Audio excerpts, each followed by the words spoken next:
Trump Russia అధ్యక్షుడు Putin భేటీకి సర్వం సిద్ధమైంది. భారత కాలమానం ప్రకారం ఇవాళ అర్ధరాత్రి వారిరువురు భేటీ కాబోతున్నారు. అలాస్కాలో ఈ భేటీ జరగబోతోంది. ట్రంప్ రెండోసారి అధ్యక్షుడయ్యాక ఇద్దరి మధ్య ఇదే ఫస్ట్ మీటింగ్.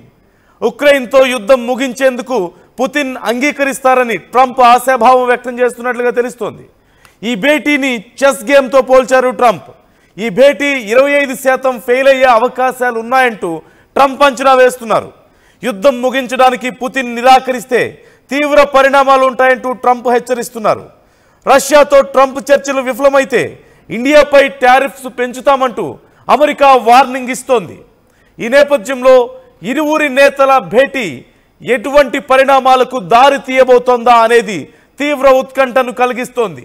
ఒకవేళ గనక ఈ భేటీ ఫెయిల్ అయితే ఎలాంటి పరిణామాలు ఉండబోతున్నాయి, అమెరికా ఏం చేయబోతోంది రష్యా విషయంలో?